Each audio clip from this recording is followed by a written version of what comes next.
Yo tout le monde, c'est Mediabord, j'espère que vous allez bien, moi ça va super. Deuxième vidéo tournée sans le Père Noël, vous vous rendez pas compte le bien que ça fait de plus voir le Père Noël autour de soi. Alors on a toujours le sapin de Noël, on a toujours les petites musiques, hein, parce que bon, on peut pas complètement annuler le concept, hein, mais bon voilà, le Père Noël a pris un petit peu de vacances, il reviendra...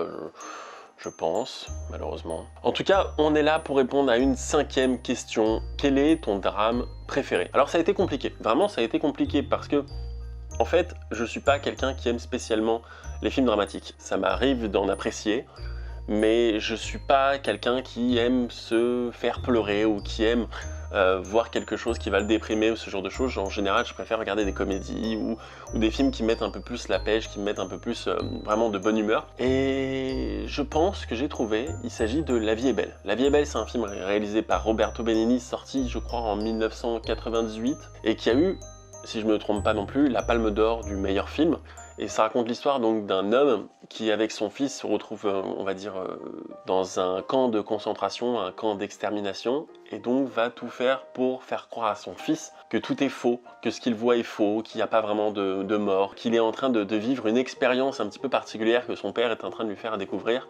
C'est un film qui est extrêmement touchant et qui fait, pour le coup, vraiment pleurer parce que ça va parler d'un sujet très important et très dur qui est l'extermination pure et simple des Juifs pendant la Seconde Guerre mondiale. Vraiment, c'est un film qui peut faire pleurer, et moi ça m'a fait pleurer à chaque fois que je le vois, je pleure totalement, je fonds totalement comme une madeleine. C'est un film puissant, intéressant, cinématographiquement très bon, qui a une touche d'humour. C'est dur de faire de l'humour avec un sujet aussi sensible, mais il y a une touche d'humour, d'humanité, de sensibilité, vraiment un film qui m'a vraiment marqué. À part peut-être certains films dans le même genre qui traitent à peu près des mêmes sujets, comme par exemple Jojo Rabbit, qui est sorti cette année, en 2020, qui pour moi ressemble un petit peu à ce grand film qu'est La vie est belle. Il n'y a pas de films comme ça qui m'ont, on va dire, foutu autant des frissons, qui m'ont autant, on va dire, retourné le cerveau, qui m'ont autant traumatisé que ce film qui est La vie est belle. Dites-moi dans les commentaires quel est le drame que vous préférez, en tout cas celui qui vous a peut-être le plus fait pleurer ou qui vous a le plus émerveillé ou le plus choqué. Je serais curieux de lire ça dans les commentaires, je réponds à tout le monde. N'hésitez pas à liker la vidéo si elle vous a plu. N'hésitez pas encore une fois à me dire dans les commentaires si vous aimez bien avec le Père Noël, si le Père Noël vous manque, et si jamais il vous manque, peut-être qu'il reviendra.